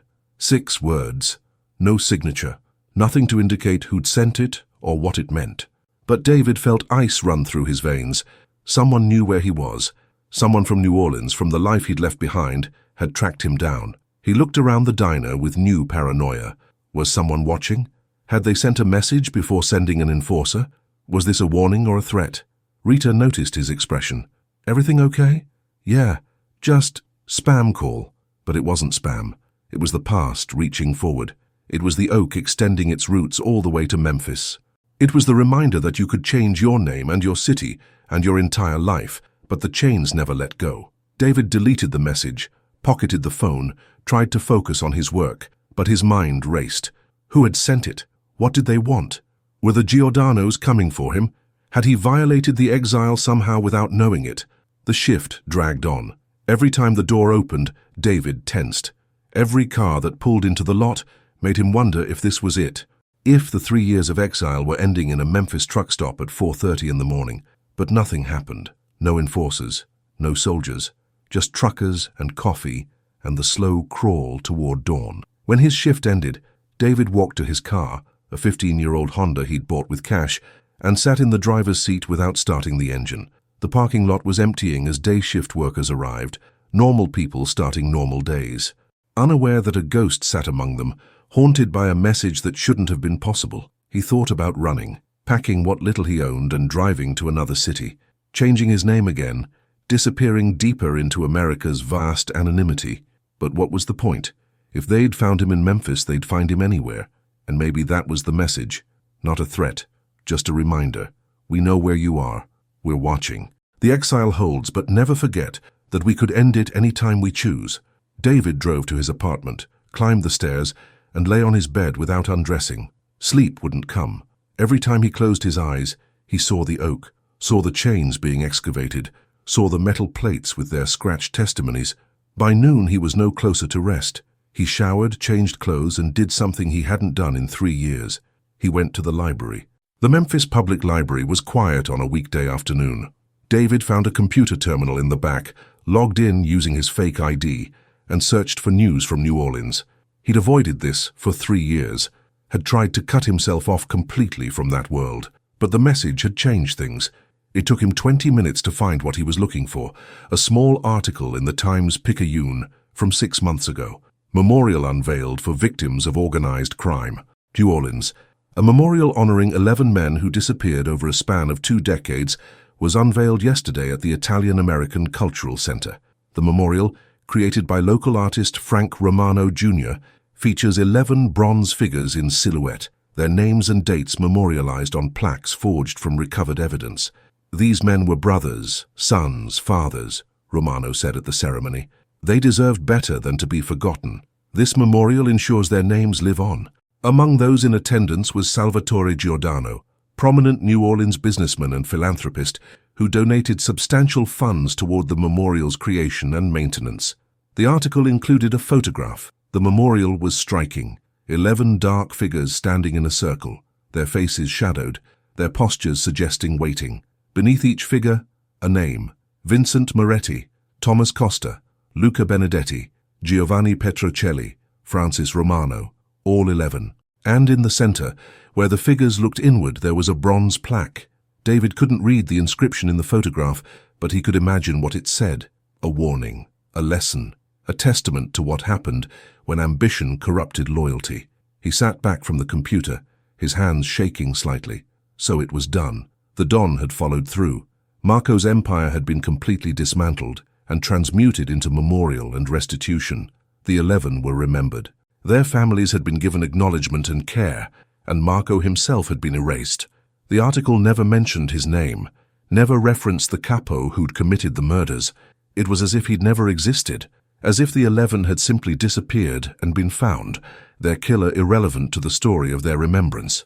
That was the Don's final mercy, or final cruelty. Marco wasn't even worthy of being the villain of his own story. David closed the browser, stood, walked out of the library into Memphis afternoon. The sun was bright, the air humid. People walked past him, shopping, talking, living their lives. He was invisible to them, just another face in the crowd, nobody special. He thought about the message again. The oak remembers. So do we. And suddenly he understood. It wasn't a threat. It was the opposite. It was Antonio. Had to be. The consigliere keeping tabs, making sure David knew he wasn't forgotten. Not in the sense of being marked for death, but in the deeper sense. The organization remembered what had happened, remembered the lesson, and would continue remembering long after David Morrison died of old age or heart failure, or whatever ended the life of a middle-aged man working night shift at a truck stop. The chains weren't coming to drag him back to New Orleans for execution. They were already on him, had been for 3 years, would be for the rest of his life. He drove to a park he sometimes visited on his days off, found a bench overlooking a duck pond, watched normal people feed ducks with their children, watched couples walk hand in hand, watched life happening all around him while he sat outside it. A young woman sat down on the other end of the bench, maybe 30, with dark hair and tired eyes. She pulled out a sandwich, broke off pieces, tossed them to the ducks. "They're persistent," she said after a moment, nodding at the ducks crowding around. "They know an easy meal when they see one," David replied. She laughed softly. "I guess we all do." She glanced at him. "You come here a lot?" "I've seen you before, I think." "Sometimes. On my days off." "What do you do?" "I work at a truck stop. Night shift. Nothing glamorous. Honest work, though. She finished her sandwich, crumpled the wrapper. I'm a nurse. Emergency room. Night shift, too. It's strange, isn't it? The world at 3 a.m., everything's different. Quieter. More honest somehow. David nodded. Yeah, people drop their masks at 3 a.m. Exactly. She stood to leave, paused. I'm Sarah, by the way. Maybe I'll see you around. David, and yeah, maybe. She walked away and David watched her go. For a moment, just a moment, he'd felt almost normal. Almost like David Morrison could be more than just a name on false papers. Almost like he could have a conversation, maybe make a friend, maybe build some small version of a life here in Memphis. But then he remembered. The chains, the 11, the oak, the weight he carried that Sarah the nurse could never understand. The gulf between her world, where people met in parks and introduced themselves and built normal lives, and his world, where every connection was dangerous, every relationship a potential complication. Marco Delacroix had chosen ambition over everything. Now David Morrison couldn't choose anything at all. He was frozen in exile, not just geographical but existential, cut off from the life he'd known, unable to fully embrace the life he'd been given. That evening, before his shift, David did something he'd never done. He wrote a letter, not to anyone specific, not to the Don or Antonio or any of the families, just words on paper, an exercise in honesty he'd been avoiding for 3 years. I don't know if anyone will ever read this. I don't know if it matters, but I need to say it, even if only to myself. My name was Marco Delacroix. I was a capo in New Orleans. I killed 11 men, not because they were enemies or threats to the family I served, but because they discovered my crimes. I buried them under an oak tree and lied about what happened. I betrayed everything I'd sworn to uphold. For 3 years, I've lived as someone else. David Morrison. Nobody. Ghost. I work night shift at a truck stop. I live in an apartment above a laundromat. I have no friends, no connections, no life beyond surviving day to day. The Don sentenced me to this, exile instead of execution. At first I thought it was mercy. Now I understand it's the opposite. Death would have been quick. This is slow. This is living every day knowing what I did, knowing what I lost, knowing what I could have been if I'd chosen differently. I dream about them sometimes, the 11. I see their faces, hear their families testifying about favorite colors and Sunday phone calls. I see the oak with its roots wrapped around chains. I see the memorial in New Orleans with 11 bronze figures standing in silent accusation. I don't expect forgiveness. I don't deserve it. I'm writing this because Antonio was right. I needed to understand not just what I did, but why. When did I become the man who could murder his own brothers? When did ambition become more important than loyalty? When did I cross the line from being a soldier serving the family to being a predator feeding on it? I still don't have answers, but I think about these questions now every day. That's the punishment. Not the exile, not the poverty, not the anonymity, but the endless examination of how I became what I became. If anyone reads this after I'm gone, know that the Don's justice was perfect. He didn't kill me, he made me face myself, and that's worse than any grave under any oak. My name was Marco Delacroix. I was a monster who wore a suit and called it business. Now I'm David Morrison, and I carry the weight of 11 chains. The oak remembers. So do I, every single day. He folded the letter, sealed it in an envelope, wrote no address. Then he lit a match and burned it in the kitchen sink. Watched the paper blacken and curl, watched his confession turn to ash, because that was the point. The confession wasn't for anyone else. It was for him. The acknowledgement that he couldn't escape what he'd done, that David Morrison was just a name worn over Marco Delacroix like a mask, and underneath, the truth remained. That night he returned to the truck stop. Rita greeted him with her usual warm smile. The coffee was still terrible. The truckers still told the same stories. Everything was exactly as it had been, but David felt different. The message from New Orleans, the memorial, the letter burned to ash. It had all crystallized something he'd been avoiding for 3 years. He couldn't outrun the chains. He couldn't become someone else. He was Marco Delacroix, exiled and erased, sentenced to live with his crimes until the day he died. That was the reality. That was the punishment. But within that reality, he had a choice. He could spend the rest of his life drowning in guilt and memory, or he could do something with it. Over the next months, David began to change. Small things at first. He started helping Rita more actively, anticipating what she needed before she asked. He learned the regulars' names, remembered their orders, asked about their roots and their families. He donated a portion of his modest paycheck to a local homeless shelter. He volunteered at a food bank on his days off. Nothing grand.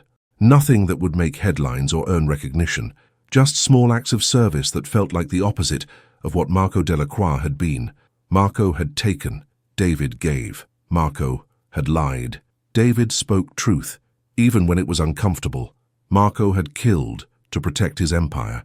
David built nothing except relationships with truck stop regulars and fellow volunteers who would never know what he'd been. It wasn't redemption. He understood that. You couldn't balance 11 graves with free meals at a homeless shelter, couldn't erase 27 years of betrayal with a few months of modest kindness. But it was something. It was the only thing he could do with the life the Don had given him. Make it mean something other than punishment. Make David Morrison more than just a mask over a monster. Sarah the nurse became a regular presence in his life. They'd meet at the park sometimes, share coffee, talk about the strangeness of night shift work, and the challenge of staying human when the rest of the world was sleeping. She never asked about his past. He never volunteered it. They existed in the present tense, two people finding small comfort in companionship that asked nothing more than honesty about who they were now. One evening, as they sat on their usual bench watching ducks navigate the pond, Sarah said, "Can I ask you something personal?" David tensed. "Depends on the question." "You always look like you're carrying something heavy. I see it in your eyes sometimes when you think nobody's watching. You don't have to tell me what it is. I just want you to know that whatever it is, it doesn't define you, not unless you let it." David was quiet for a long moment. "What if it should define me? What if it's something I did that can't be undone or forgiven? Then you live with it, but you don't let it be the only thing you are. We're all more than our worst moments, David, even when we can't forgive ourselves." "I'm not sure that's true." "It is, though. I work in the ER. I see people at their absolute worst, ODing on drugs, drunk driving accidents, domestic violence, and yeah, some of them are just broken, but most of them are complicated. They're their worst moment plus 1,000 other moments, good ones, ordinary ones, moments of kindness or courage or love. We're all composites. The mistake is thinking the worst parts are the most real parts. What if the worst parts are the truest parts? What if everything else is just decoration?" Sarah looked at him directly. "Do you believe that?" Did he? Marco Delacroix had believed it. Had built an empire on the principle that ambition and survival were the only authentic drives, and everything else, loyalty, honor, compassion, was just social performance.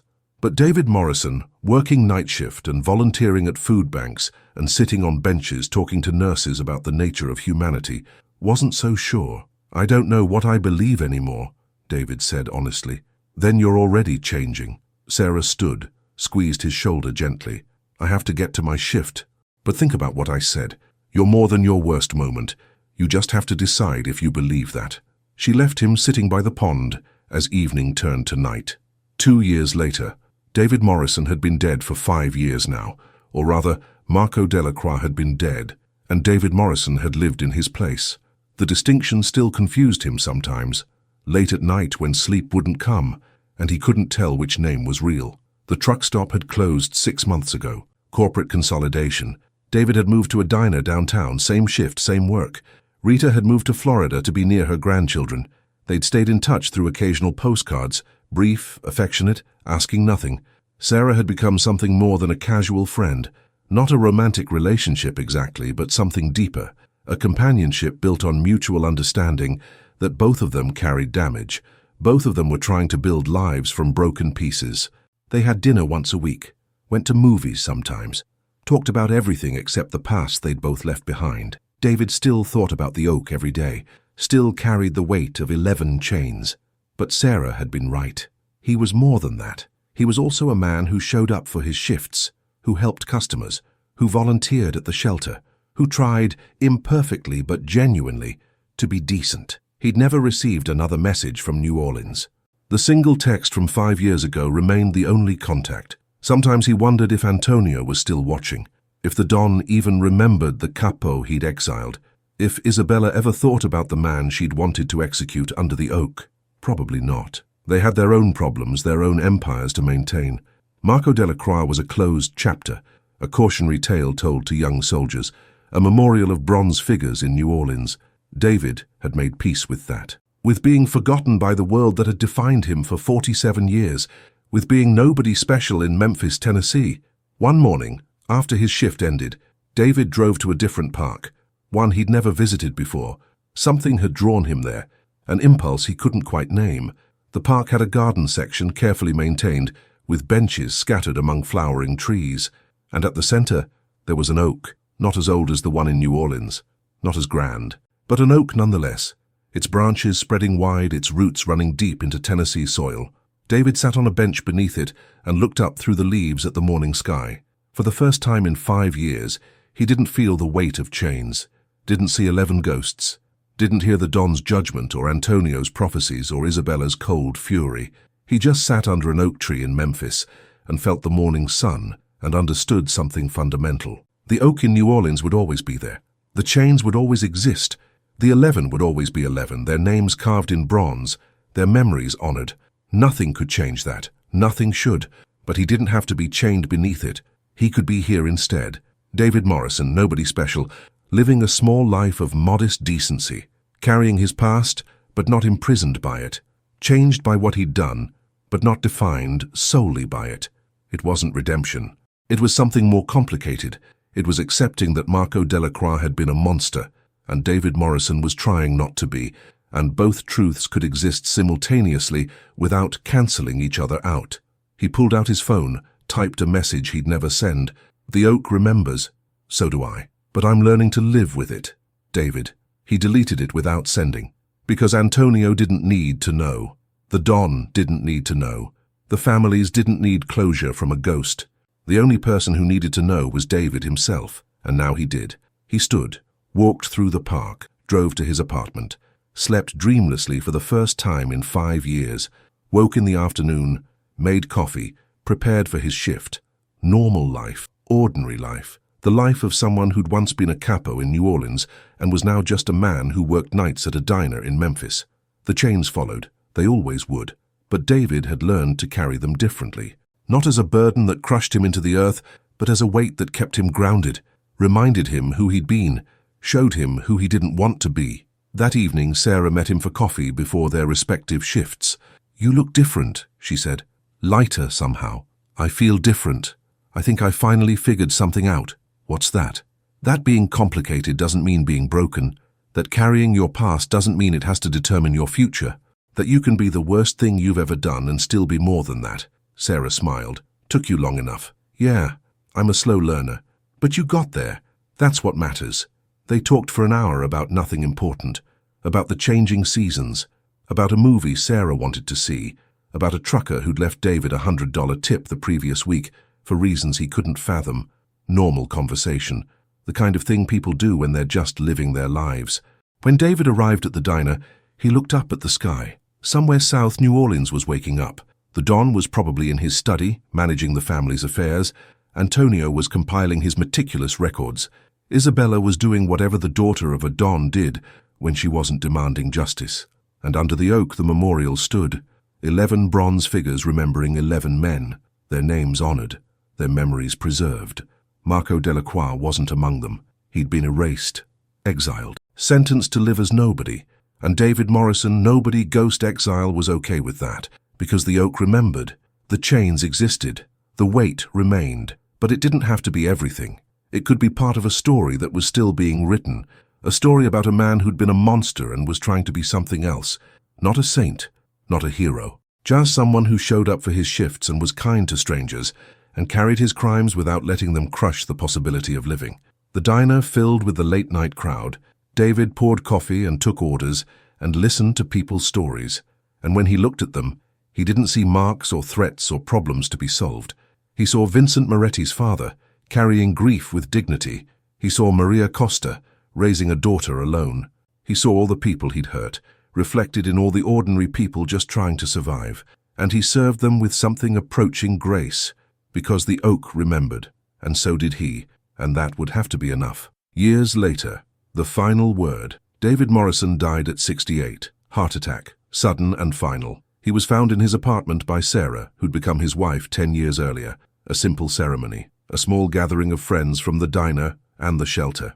People who knew him as David, quiet, decent, carrying something heavy but never complaining about it. Sarah found the envelope in his desk drawer after the funeral, unmarked, unsealed. Inside, a single page with instructions. If I die, please mail this to the address below. Don't read it, just mail it. The address was in New Orleans, no name, just an address Sarah didn't recognize. She kept her promise. Mailed it without reading. 3 days later, in a study in the French Quarter, Antonio Rossi received an envelope postmarked from Memphis. He opened it carefully, read the single page inside. Antonio, by the time you read this, I'll be dead. David Morrison will be dead. Marco Delacroix has been dead for years. This is just closing the loop. I wanted you to know that the sentence held.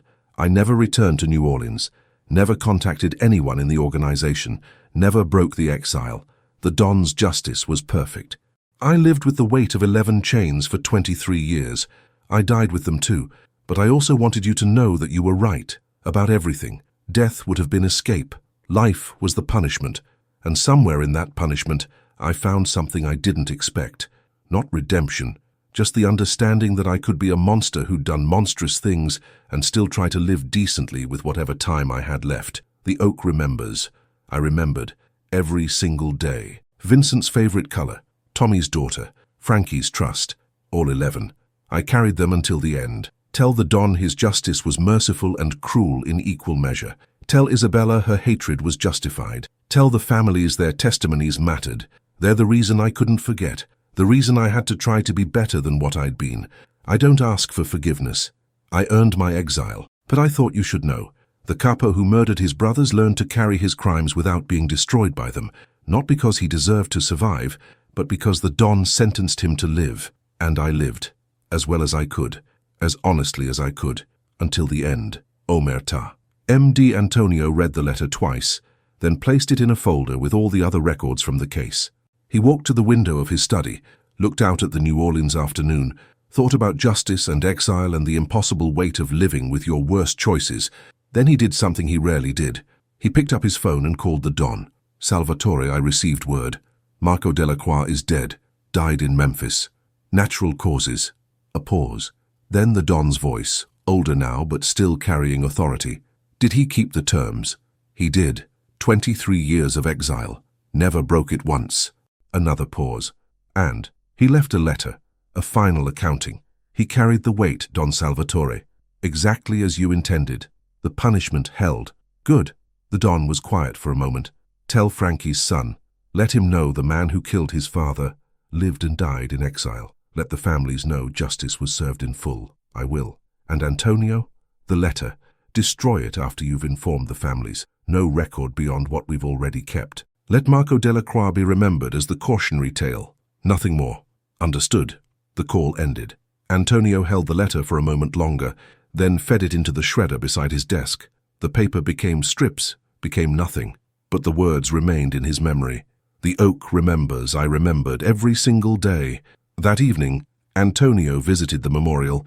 The 11 bronze figures stood in their eternal circle, their names honored, their stories preserved. Flowers rested at the base, regular offerings from families who refused to forget. Antonio stood there for a long time, thinking about Marco and the oak and the strange justice of exile, about how the Don had sentenced a man to live with his crimes, and somehow that man had found a way to carry them without being entirely destroyed.